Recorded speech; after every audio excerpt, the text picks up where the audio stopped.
Hi, my name is Desiree, but you can call me Des, and today we will be discussing the movie Obsession.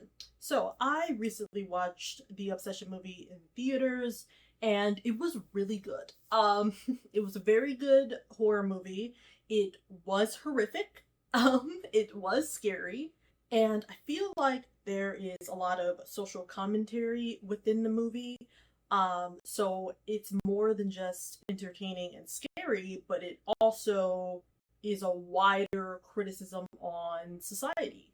If you have not seen the movie, I recommend you see it unless you hate scary movies. Like, if you don't like to be scared, don't watch it because it's scary. Um, I was literally like jumping in my seat. 10 out of 10, would watch again. Really like this movie. Maybe one of my favorite horror movies. Yeah. So that's the non-spoiler review, but there's obviously going to be spoilers for the rest of this video. I also want to preface that I only saw the movie once, because I'm not going to pay money to go see it in theaters again, nor am I going to spend $50 to watch it at home. Okay, so I watched the movie one time. Obviously, I wasn't taking notes in the theater. I actually wasn't planning to make this a video. I just wanted to go watch the movie, but I had so many things to say after I watched it. I said, yeah, this is gonna be a video. I might get some of the plot, some of the scenes wrong. Okay? Although this movie is about 2 hours, everything just happens so fast. Like, it's like a roller coaster for real. So there are some details that I am missing, or some things that I brush over for the sake of brevity, even though this video is already so long. If you're like, wait, you didn't mention this detail, there's a chance that I completely forgot it, but there's also a chance that I remembered it and just didn't mention it. I have my notes, and I'm going to be reading off of them. Sorry if that bothers you. That's also why I have the glasses on. If you didn't know, I am a glasses girly. Yes, I believe that's all the prefaces that I have. Let's get started. So the movie starts off with Bear, our main character, practicing confessing his feelings for a girl that he likes to a waitress. It's awkward. And it's a very heartfelt speech about how much he loves her and how, I think he says something like he wants to be together with her forever. And Ian, which is one of his friends, who was, witnessing this practice confession, says it's horrible. He tells him, oh, that was terrible. Like, don't say that. And Ian says that their friend, Nikki, who is the girl that Bear likes, will not respond well to the speech he just said. Ian tells Bear, you need to act nonchalant, you need to act casual, because Nikki doesn't like sappy stuff. And then he suggests that Bear calls her Freaky Nikki, which is some type of nickname that she was called in high school that she doesn't like. It wasn't like a fun nickname, it was like a mean nickname. And Bear says he's not going to do that because he knows that Nikki doesn't like it. Now, I want to say that Bear's speech, I disagree with Ian. Bear's speech wasn't horrible, okay? I think it was intense, okay? It was maybe too much, you know what I mean? But it wasn't horrible, okay? It was nice.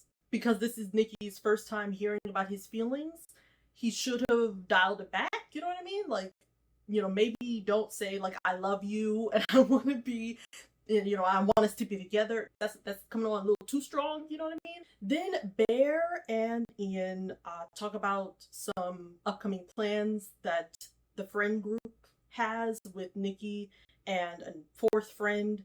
And Bear wants to confess his feelings to Nikki that night, and Ian doesn't want him to do that. He wants him to do it like separately, like just them. So Bear goes home and he finds his cat Sandy passed away on the floor with pills around her. There's like a joke that like in horror movies animals don't survive, but like she wasn't even alive. Like the cat was introduced and was already dead. Like That's the fastest pet death in a horror movie I have seen. But Bear puts on a mask and gloves and he cleans up everything.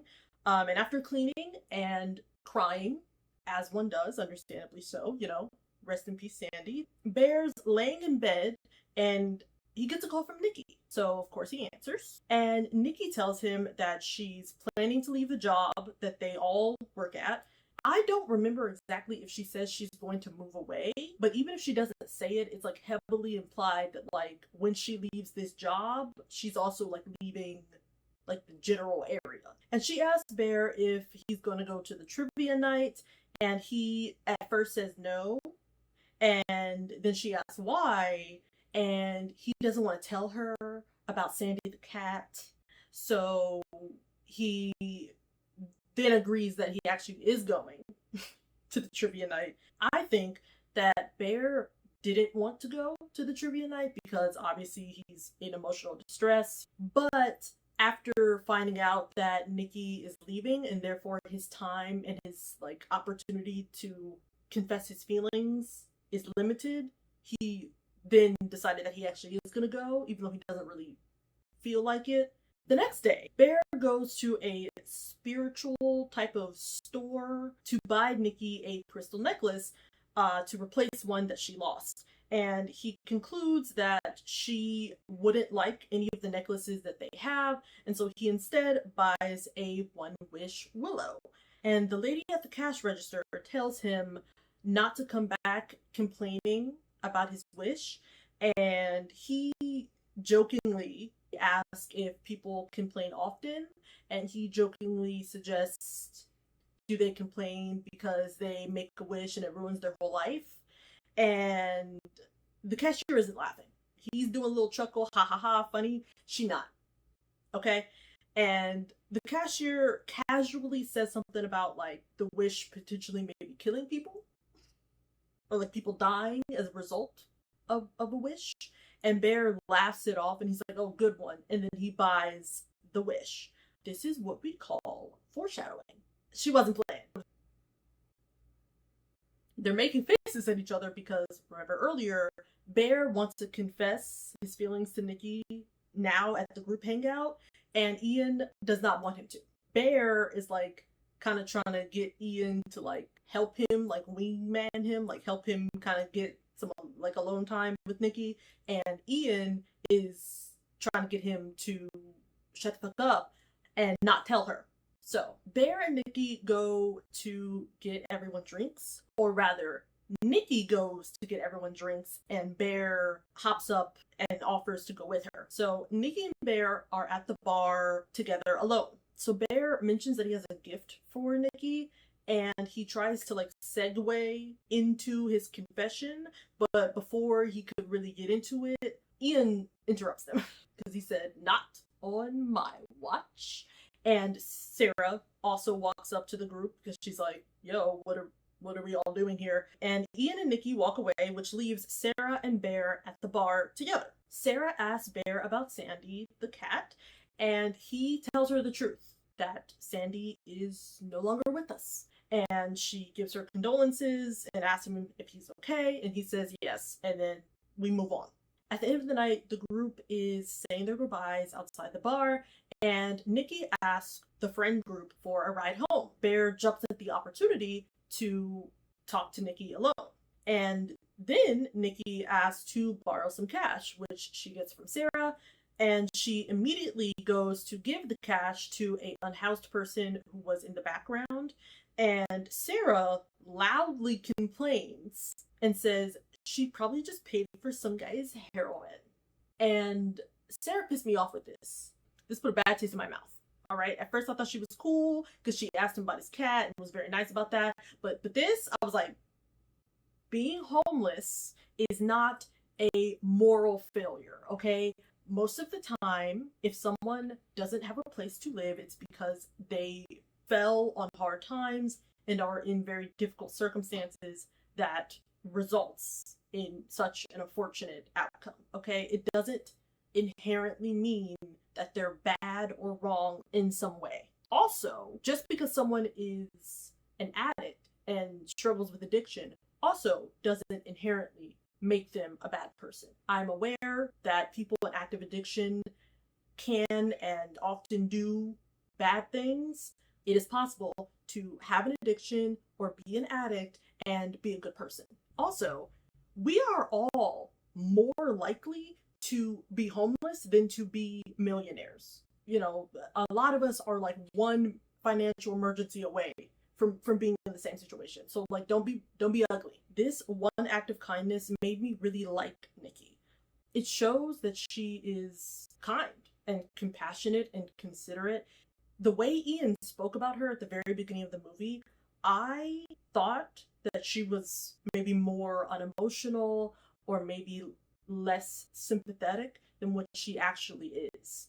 This characterization of Nikki really made me feel like Bear shouldn't be as nervous as he is to confess his feelings to Nikki, because she seems like such a nice person and such a compassionate person that she's definitely the type of person that even if she doesn't return his feelings, she would be very like kind and gentle in her rejection, and she would still continue the friendship. Ian was making it seem like if he says the wrong thing, Nikki's gonna like laugh in his face or something. You know what I mean?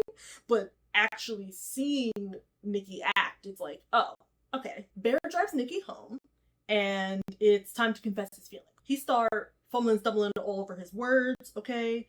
And while he's doing that, Nikki tells him that Sarah likes him and asks him what he thinks about that. Bear says that he likes Sarah as a friend and then continues fumbling over his words. While he's fumbling over his words, Nikki straight up asks him, "Do you like me? Because if so, now's the time to tell me." And I, stupidly, like an idiot, took a breath of relief. I was like, phew. Because I'm not gonna lie, it was getting so awkward. Like the secondhand awkwardness, it was, I was getting so uncomfortable, and she made it so easy for him to just say yes. But Bear is an idiot, and this is a horror movie. So instead of saying yes, he then says, "Oh no, I only like you as a friend," and then proceeds to call her Freaky Nikki. And the secondhand embarrassment was so bad. I'm getting it now. Like, I was so ashamed on his behalf when he called her Freaky Nikki, and I was mad that he would even say that shit in the first place. Like, I was like, what? Are you dumb? Like, what's wrong with you? Nikki obviously gets upset and gets out the car, as she should, and Bear immediately starts apologizing and tells her that he's sorry, he's acting weird because his cat passed away. She don't really want to hear it, you know what I mean? So she goes aside, and Bear immediately regrets everything. And then he grabs the One Wish Willow from his pocket and glances over all the warnings. Like he sees them, like he sees that there's warnings, but he don't read them. Okay, he reads the directions, opens the box, says, "I wish Nikki loved me more than anyone in the world," and then breaks the stick, which activates the wish. Okay? And it was at this point that I knew he fucked up. Okay? But it's clear that he didn't know that. Okay? He didn't believe it was real. Alright? He thought it was like a toy or something, or maybe he thought it was like some type of like manifesting thing or like wishful thinking thing. I don't know. And after he breaks the stick, Nikki appears outside. And she comes up to his window, and she has a completely different vibe about her. Like, completely different from 10 seconds ago. And she asks Bear if he would like to come inside. And Bear is confused, and he's like, no. And then Nikki asks if she can go home with him. And Bear asks, why? And she says, my cat just died. Nikki does not have a cat. And Bear says, you mean my cat just died? And she says, yeah, I mean your cat just died. I mean, I'm sad about your cat. This bitch don't look sad at all. Okay? And then she starts freaking out. Like she saw something terrifying. Like screaming, backing away from the car, like losing it. Like full on panicking. Bear obviously also gets freaked out, and he also starts panicking because what just happened? And so he's like, "What's wrong? Like, are you okay?" And then she switches from panic to crying and like sadness. Then she starts talking about how her dad is dying of cancer and how like she can't be alone and she just really needs to be with someone right now. And she puts her head down and starts like crying like loud, and Bear starts trying to comfort her. At some point she got in the car.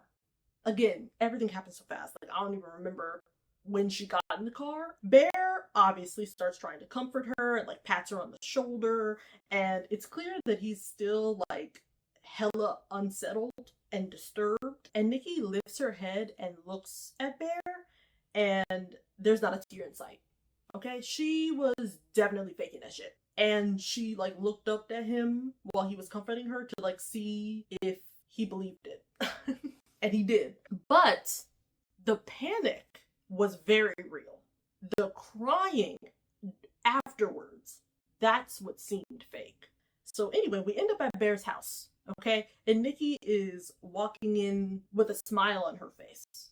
And she literally sniffs the air. Like, and Bear asks if it stinks, and she just says, "It smells like you." Bear shows her his bedroom, and he says like, "Oh, you can sleep in the bed, and I'll sleep on the couch." And she acts distressed all over again. And she starts like begging Bear to like cuddle, and he does. And I'm not sure exactly how this happens, but she takes her shirt off and then leans in to kiss him. So they kiss. And then Bear kind of pulls away and he says like, "Oh, you were drinking, are you sure?" And she nods. They continue to kiss. All right, it started escalating. It started getting a little bit heated. Then Nikki freaks out all over again. Like, and starts screaming, like backing away, screaming, panicking. And that scares Bear and me in the theater. So Bear ends up sleeping on the floor in his bedroom, and she's sleeping in the bed. The next morning, Bear wakes up to breakfast made waiting for him on the table, and Nikki is nowhere to be seen until she is. It's not a pleasant sight. She is putting candles around Sandy the cat, which is on the floor. This means, and I gasped out loud when I saw this, this means that she dug into the dumpster and got Sandy out. I bet she did not use gloves like he did. I don't have any proof of that, but I just don't believe she did. Bear obviously is upset, but Nikki seems like genuinely confused as to why he's upset. She's like, "Oh, like I made a memorial for your cat." Regardless, and she just apologizes, and they kind of move on. Bear and Nikki go to work together, and Nikki literally won't stop looking at Bear. Ian kind of pulls Bear to the side because remember, all four of them work together. And he asks Bear, like, "Oh, like, did you hook up with Nikki last night?" And Bear says no, but he starts telling Ian about the really bizarre behavior that she displayed, and he's saying like, "I'm really concerned about her, like I think she's having a mental health issue because her dad is dying." Ian points out that Nikki is not close with her dad. Bear responds with like, "Oh, well, I know, but like maybe it's still affecting her. Like, I guess, you know, it's still her dad, you know what I mean?" And Ian is like, "Oh, wow, like that's weird. Like maybe she was on drugs. You know, I'll try to talk to her and like see if she's okay." Basically is like how they round out that conversation. While they're in the corner having this conversation, Nikki is staring at them. When Ian said that like maybe she was on drugs, like she is definitely under the influence of something, but it is not drugs. Drugs would have been better, actually. Nikki continues to stare at Bear for the rest of the day. Even if she's talking to someone else, okay, it's weird. She keeps him in her eyesight. Damn, you afraid he gonna disappear or something? Like, when it's time to leave, Nikki immediately goes to Bear's car and opens the door, and Bear kind of sheepishly tells her, like, oh, I'm sorry, I won't be able to give you a ride today. And she, without missing a beat, she just calmly and casually goes, oh, I know, I was just getting my purse. And then walks over to Ian's car and gets in Ian's car. At this point, I thought that Ian was a goner. I thought she saw them talking and she didn't like that, and now she's gonna kill Ian, because I couldn't believe she was just gonna calmly go home without Bear after the way she begged him to stay with her the night before. Like, I was like, ain't no way. This is a setup and she's gonna murder Ian. I was wrong. Ian survives. She doesn't do anything to him. So some time passes, but I think it's still like the same night. I think it's just like later in the night. Nikki goes to Bear's house, which, wait a minute, I'm just now realizing Nikki doesn't have a car. Did Ian drive Nikki home and then drive her to Bear's house? Or did he drop her off at home and she walked to Bear's house? So Nikki apologizes. She says she was drinking and she was on drugs and she was sad about her dad dying, and that's why she was acting so weird last night, and she didn't want Bear to think he was taking advantage of her. And Bear kind of misunderstands that last part, and he takes what she said as like an accusation, kind of, and he's like, no, I didn't take advantage of you last night. And Nikki's like, yeah, I know, that's what I'm saying. Cue romantic montage. They're making out at work, they're cooking together, they're damn near living together, everything's lovey-dovey, they're all having fun, she's wearing his clothes, and they're all like hugging and kissing, and like they're literally acting like they've been in love for months now, but I'm positive it's only been a few days. So Bear and Nikki are at a dinner date, okay, and they're joking about how Bear wants to be a food critic, and Bear gets a call from Ian, and he ignores it, but Ian calls again. So, assuming it's something important, he steps away and answers the phone call, and Nikki does not look happy about that. And on the phone, Ian informs Bear that Nikki's dad is perfectly fine. He's not dying, he doesn't have cancer. And like I said earlier, like I already felt like she was lying. This just confirmed it. But this is when Bear finds out that he's lying, because he wasn't suspicious at all. And then Bear kind of thinks back to the wish and how she only started acting weird after he made the wish and broke the stick. So Bear, after realizing that she like lied about her dad, and like makes the connection of like the wish and her weird behavior, even though he is an idiot, he catches on and he's like, oh, that was real, maybe. Bear returns to their date, and very concerned and unsettled yet again that she lied about her dad. But before he can question her about it, she gives him a gift. It's a tiger's eye crystal for courage, and Bear asks Nikki, why did you give this to me? And Nikki says, I love you so much. There's a close-up of her face when she says that, and it's unsettling. It definitely is not endearing. Bear says he loves her back, and then he asks her if her dad really has cancer, and she calmly says no.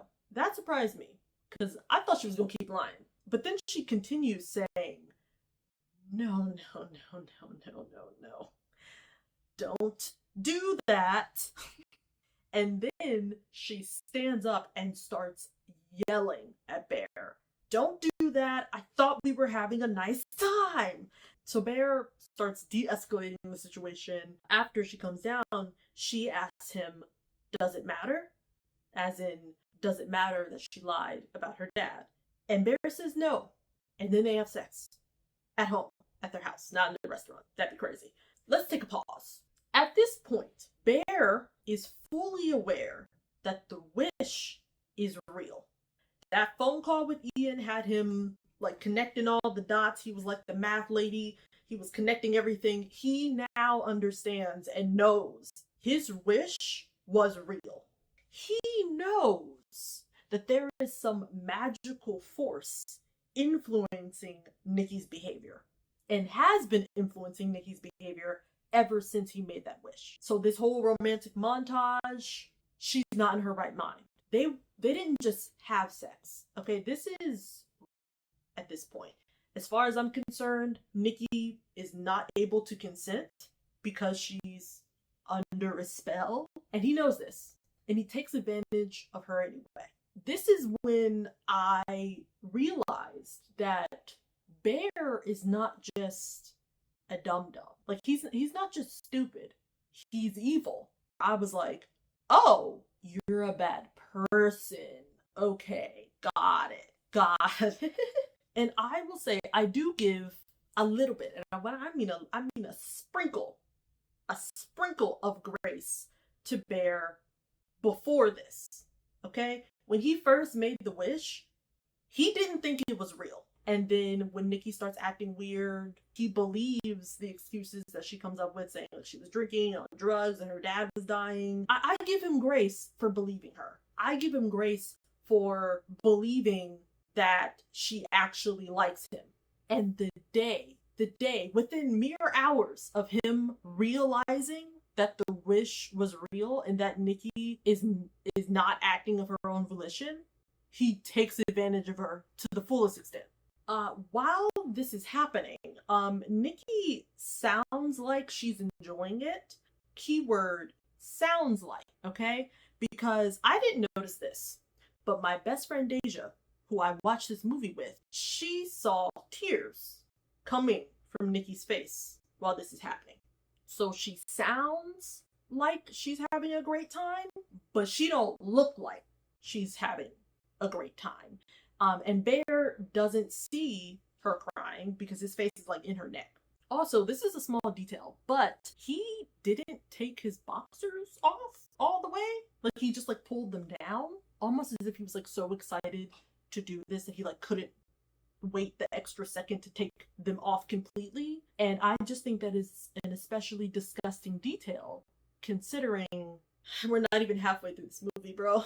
So later that night, Ian wakes up in the middle of the night and he sees Nikki standing in the corner watching him sleep, which freaks him out. And eventually, after she says some disturbing things about nightmares and she feels like he doesn't love her and stuff, Nikki gets back into bed next to a terrified Bear who tries to sneak out of bed, and she literally yells for him to stay, and he does. So the next day, Bear wakes up and Nikki is casually sitting on the couch acting like nothing's wrong, nothing weird happened, and Bear is basically telling her like, hey, don't do that weird shit again. And because she scared him, and so she like apologizes. She's like, oh, I'm sorry, like I won't do that again. I'm sorry, I didn't mean to scare you. Then Nikki tells him that she made his lunch and, you know, gives him his little lunch box. She says that she wishes she was scheduled to work with him that day and offers to visit him at work. And he says, oh no, you don't have to visit me. You can stay home and enjoy your day off. Now, like, about halfway through this conversation, Bear is not looking at Nikki. Okay, he's like staring at something else. The door is duct taped, like completely duct taped closed. And Bear struggles to open the door. And I think he was just like too afraid to turn around and like grab something to like cut the tape. So he just kept yanking at the door. And Nikki has the nerve, in a kind tone, to say, if you're having trouble with the door, maybe you should stay home. Bear eventually rips the door open and leaves to go to work. Immediately after he leaves, Nikki gets up from the couch. She stands right in front of the door, like, you know, and starts like waiting for Bear to come back. And then she pees herself. It's not like she's been standing there for hours. Seconds after she like assumed her position at the front of the door, she pees herself. Like, girl. And also, she like doesn't react. It's like she doesn't even notice. Meanwhile, Bear is having lunch, eating his lunch at work, and he's talking to Sarah. Sarah is talking to him about his relationship with Nikki and how she's concerned because Sarah and Nikki specifically had a conversation where Nikki told Sarah that she likes Bear as a brother. And so now Sarah is concerned that Nikki is like playing a game on him and that she's going to end up hurting Bear because she knows that Nikki doesn't actually like him. And Bear is offended and he argues against Sarah's concern. He I don't know if he straight up says this or if he implies this, but he basically says that like Sarah is jealous and she's like making it up. Sarah starts to say something about Ian, but then she gets interrupted. Sarah comes back and she notices a note from Bear's lunchbox, and I don't remember exactly what the note says, but it says something along the lines of, "My little food critic, what do you think of cat?" And Sarah asked Bear, "What does this mean?" Nikki cooked the cat and fed it to him. So for the second time, Nikki went into the trash and dug out Sandy's body. Yeah, so Bear looks down at the sandwich he's been eating. He's halfway through his sandwich. Then he grabs a trash can and starts hurling into it. And Sarah asks again, "What does the note mean?" And Bear's bitch ass says it's an inside joke in between him heaving into the trash can. Bear makes up an excuse because if he tells her about all of this disturbing and weird things that Nikki is doing, they're gonna want to figure out why she's acting like that. And if they keep investigating, they'll find out that she's acting like that because of him. Protecting Nikki is really protecting himself. He don't want people to know about this wish. Before Bear gets home, Ian talks to him about his relationship with Nikki as well, except he has different concerns than what Sarah had. Ian's first concern is that Bear is taking advantage of Nikki's declining mental health. Bear vehemently argues against this, his defense being, "Well, Nikki pursued me.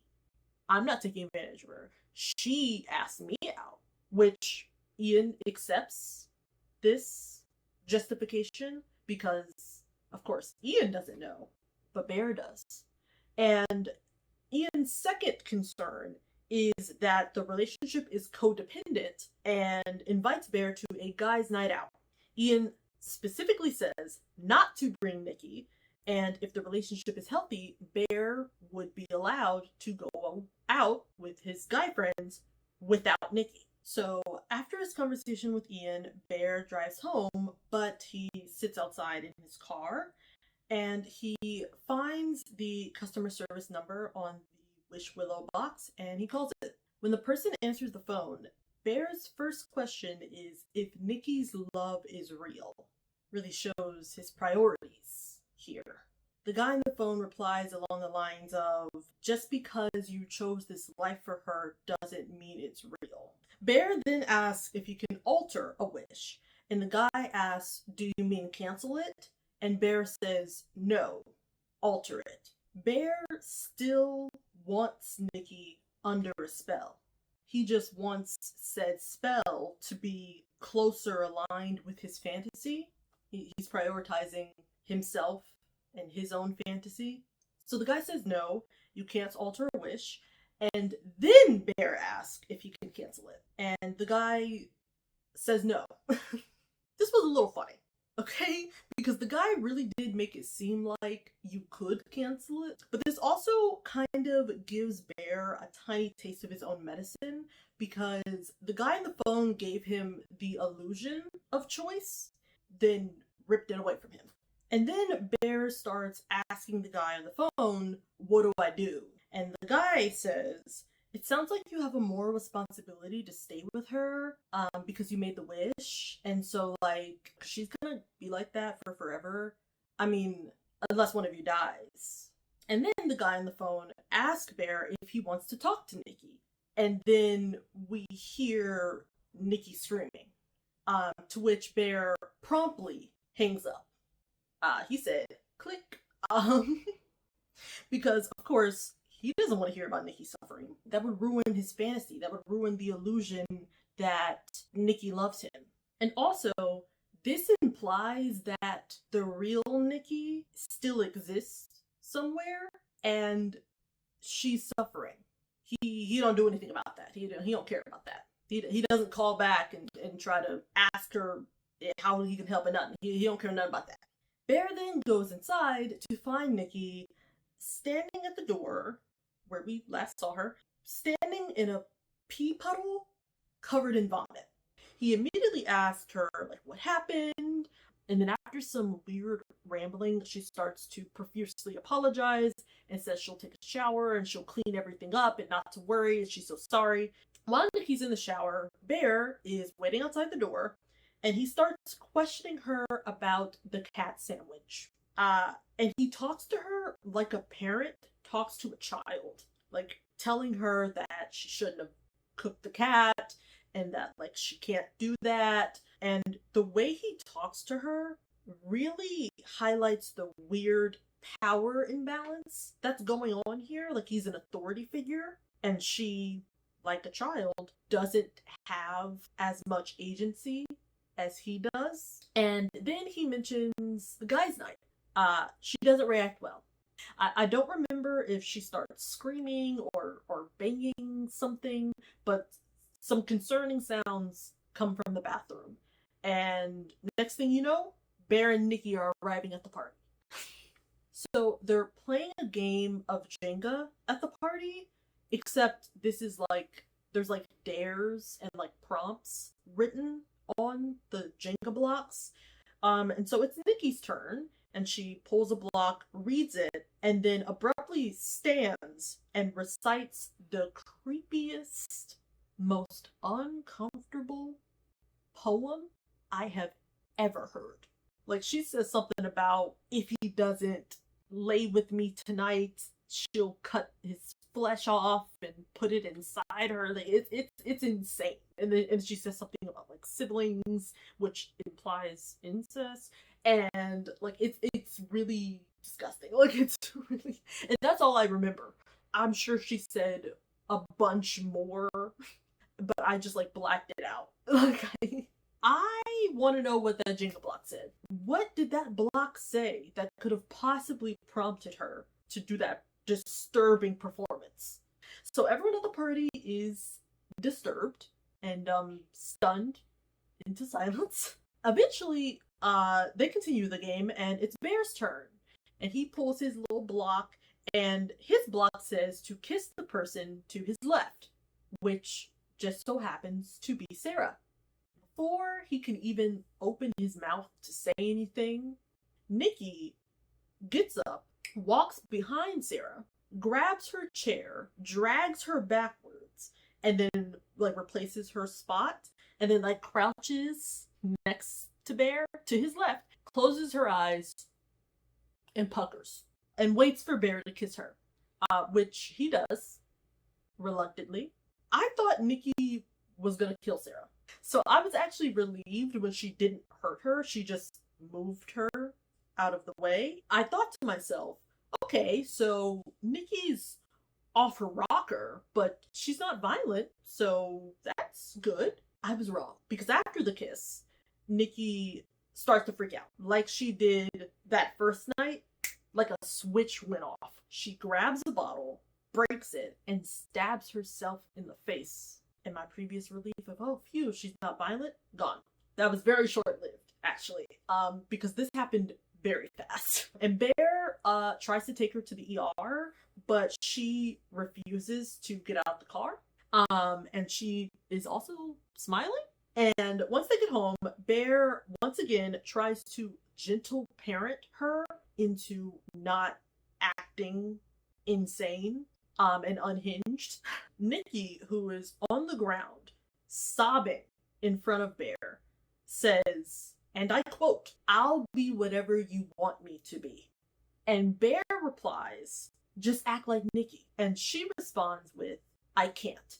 And I want to point out that Bear says to act like Nikki, not to be Nikki, because Robert, it's pissing me off. And his response was so heinous that I gasped out loud. The real Nikki is trapped inside of her own body with some demon possessing her. She finally gets the rare opportunity to speak to Bear while the demon is asleep, and she uses it to beg him to kill her so that she can be free. She probably believed that Bear, her friend, had no idea she was possessed by a demon.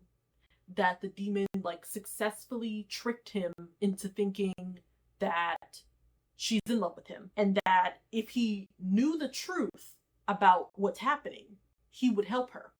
But she doesn't believe that she can, destroy this demon or, get rid of this demon that's possessing her. So she asks to die. And his response was to get mad at her and say, "What's so bad about being with me?" My eyes twitching. My eyes twitching. Imagine the despair, the horror, the anger, the hopelessness that Nikki felt when she realizes that Bear not only knew that she had no control because he doesn't act confused, but that he was the cause, because his response implies that he doesn't see anything wrong with the situation. And actually, he's offended that she would even suggest that there is something bad going on and that she'll never be free because the one person that could free her doesn't want to, and he would rather keep her trapped for his own benefit, even if she's miserable. Mind you, he's miserable. He's not even happy.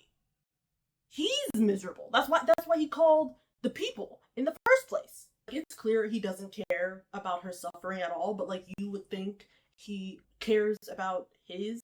And I think that, because remember, he's stupid, he's delusional, okay? So I think that he thinks, he still believes that he can return back to the romantic montage that happened earlier in the movie.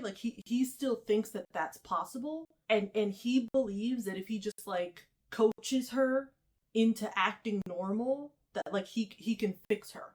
Also, all of those previous moments where Nikki started panicking out of nowhere, that was the real Nikki.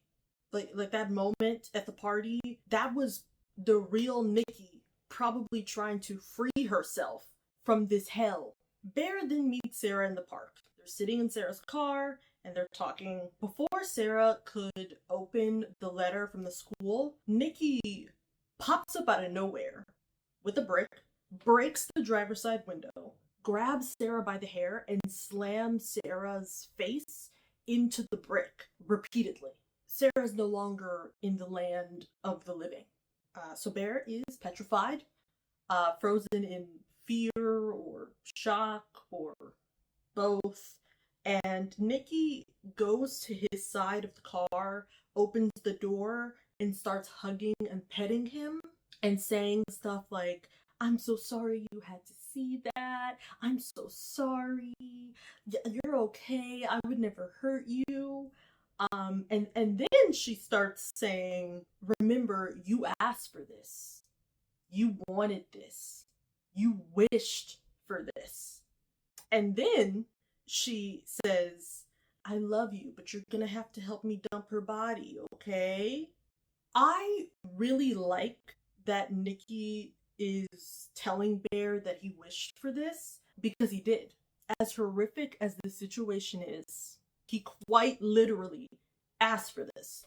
And he could stop this at any time.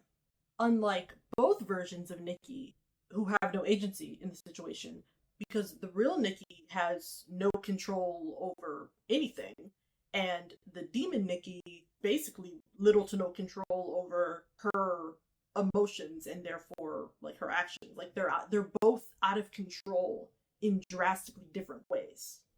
I don't remember exactly when this happens, but Bear does end up opening Sarah's letter, and she was accepted into her dream art school, in case you were wondering. Bear and Nikki get about halfway through the body dumping process when Nikki tells Bear that, like, it's okay, I'll take care of the rest, you can go. And so he leaves. And Bear goes to the store where he bought the Wish Willows from. He has Sarah's blood still on him. He goes to the guy at the counter and starts telling him about the wish and how like he needs help and how something horrible has happened. And the guy at the counter says, "Didn't you read all the warnings on the box?" And then he asks Bear what's wrong, which Bear replies, and I quote, "She's obsessed with me." And the guy's response is, "Oh, that's not that bad." Not only does this interaction demonstrate how people, especially men, don't take man victims seriously when the perpetrator is a woman, but it also shows a distinct difference between women's lived experience and men's lived experience, because women are often victims and therefore we are taught to be very cautious and wary of the many ways someone can hurt us, whereas men aren't taught that. So I think that if a woman were told, quote, "She's obsessed with me," or "He's obsessed with me," or "They're obsessed with me," our worst case scenario would be she's stalking you, she's threatening you, she's hurt you or your loved ones. Whereas I think that if men are told she's obsessed with me, I think their worst case scenario would be, well, stop contacting me, or she keyed my car, which is still bad. Like those are still bad things to do. But women's worst case scenario and men's worst case scenario is very different in terms of severity. Although, in this specific case, I don't think Bear deserves any sympathy. So the guy at the counter suggests that he could get someone else to use their one wish to undo his wish. And then he sells him a few more of the Wish Willows. So Bear gets in his car and he tries to use one of the Wish Willows himself, which obviously doesn't work because you only get one. And so he goes to Ian, still covered in Sarah's blood, by the way, and starts explaining very frantically, what the Wish Willow is and how it's real and how Ian needs to use his wish to fix his wish. And Bear conveniently leaves out that Sarah is dead and that Nikki is possessed. Once again, this shows that Bear is such a selfish person. He is demanding Ian to use his one wish to undo the mess that he made. And if I was Ian, I wouldn't want to use my one wish on this. I wouldn't want to waste my wish on this. If I had one wish, I would use it to fix much greater problems in the world. Cure cancer, or make sure that every person's basic necessities are met, or I would stop any and all genocides from ever happening again. I would be using my wish to have a greater positive impact on the whole of the world. Anyway, I'm not sure exactly how this happened or how he phrased it, but Ian does say something or imply something like, "Oh, that's why Nikki's dating you. I knew she didn't like you. This makes sense. Of course she's only dating you because of the wish," which offends Bear. And Bear then asks him, how does he know that? And this is when Ian reveals that him and Nikki have been hooking up for a while prior to this situation. I want to remind you that this movie started with Ian coaching Bear on how to confess his feelings to Nikki. And this whole time, him and Nikki been hooking up. Ian is such a fake friend. Like, bro, he's not your friend for real. To be clear, Ian is not wrong for having consensual sex with Nikki. Ian is wrong for encouraging Bear to pursue Nikki, knowing good and well that Nikki is not interested. I understand if, like, Ian and Nikki didn't want to tell Bear because, like, they didn't want to, like, ruin the friendship or something, but, like, if Ian was a good friend, he would have told Bear, like, oh, I spoke to Nikki about this, and, like, she doesn't have any feelings for you, so, like, just, like, leave her alone about it, or just, like, helped him move on to someone else. Anyway, that's neither here nor there. Bear tells Ian to use his wish to fix his mess, and instead, Ian wishes for $1 billion.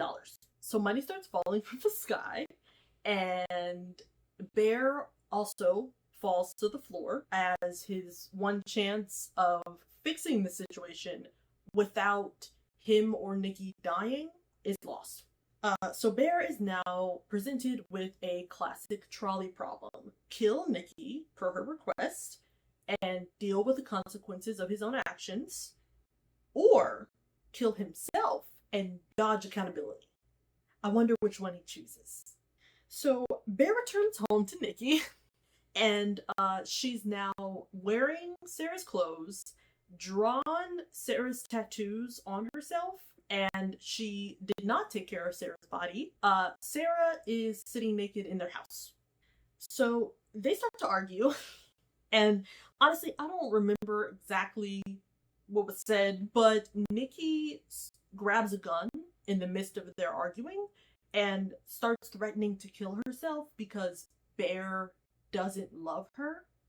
And Bear tries to talk her down, and in the middle of that, Ian bursts through the door talking about some, look guys, I got like $1 billion. So Nikki shoots him, and Ian joins Sarah in the upper room.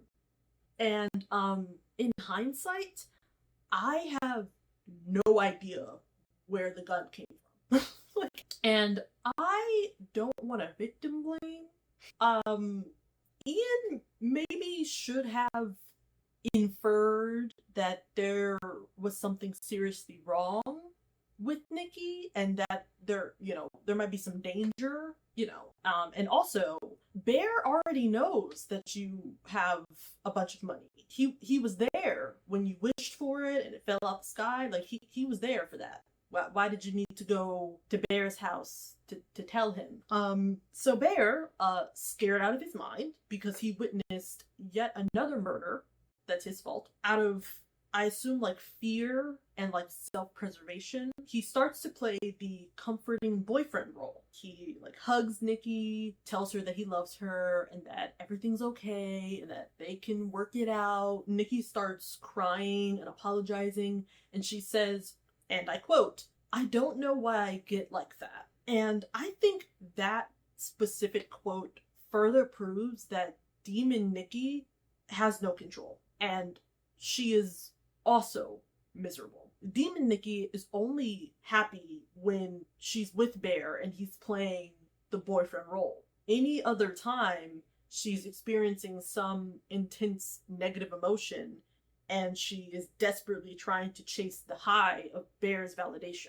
And then Bear, I think he says, like, he's gonna take a shower or something, I don't know. He makes up some excuse to go to the bathroom, and then he locks himself in there. So Nikki starts banging on the door, and Bear grabs a bunch of pills and swallows them, and sits down and kind of waits for them to work. And Nikki stops banging on the door. And then Bear, I guess he regrets his decision, so he starts trying to, like, vomit up all the pills. And in the middle of him doing that, we hear the sound of a stick breaking. He stops, smiles, leaves the bathroom, and immediately starts making out with Nikki. Yeah, it's safe to assume that Nikki's wish was for Bear to love her as much as she loved him. And while they're making out, Bear falls to the floor, foaming at the mouth, just like his cat Sandy, and Nikki is devastated, completely destroyed. She's loudly wailing over his body, grabs the gun to end herself, and right before she pulls the trigger, she snaps out of it. The real Nikki drops the gun, looks around at the horrific scene, and then starts wailing all over again for a completely different reason. That's the end. The ending would have been happier if Nikki shot herself before she snapped out of it, because she now has to deal with the aftermath, and that is so unfair. Like, she didn't deserve any of this, but now it's the end and she has to suffer the consequences. She is gonna go from a metaphorical prison of being trapped in her own body to a actual prison. She'll never be free. Bear has permanently removed her agency and her control over her own life. Nikki's a victim. Period. Point blank, without a doubt. She did absolutely nothing wrong. Like, all Nikki did was be a kind person and a good friend. And she was severely punished for, like, not liking Bear back. Bear! I hate him. I loathe this man. Bear's the type of nigga to keep women in his basement. I fully believe that the only reason why he didn't kidnap Nikki and force her to pretend that they were together was because he didn't want to deal with the inconveniences of committing the crime, and he didn't want to risk getting caught. With his wish, like, he basically was, like, that's what he was doing. Like, he was holding Nikki hostage and forcing her to be a sex slave. Like, he doesn't care about ethics. He has no moral code. It's just the fear of punishment and consequences that, like, has stopped him. He is the true villain in this movie. Like, he is evil, this man. And what pisses me off the most is you know that he doesn't believe he's evil. Like, he feels justified. Like, I know he does. That's one of the things that makes him so evil. You're holding a woman who you claim to love, and you're holding her hostage? Bear deserves all of the pain and suffering that Sarah, Ian, and Nikki suffered at his hands. He deserves to experience tenfold, 100-fold. I think he should be stoned to death, actually. I think he should be burned at the stake, actually. I think I think we should put him in the Iron Maiden. I think that any and all medieval torture methods, like, should be used on him all at once. And matter of fact, I think that they should invent new forms of torture just for Bear. Like, I hope Bear is burning in hell for what he has done. Because that's what he deserves. Okay. I also want to point out that if Bear rephrased his wish and said, I wish Nikki returned my feelings, he would still be forcing her to date him, which is evil, but at least no one would be murdered. It's very interesting that he specifically said he wants Nikki to love him more than anyone. Like, almost as if, like, the idea of Nikki liking someone else or loving someone else bothered him, even though she is an autonomous human being and owes him nothing beyond friendship. Also, if he killed Nikki when she asked him to, Sarah would be alive and Ian would be alive.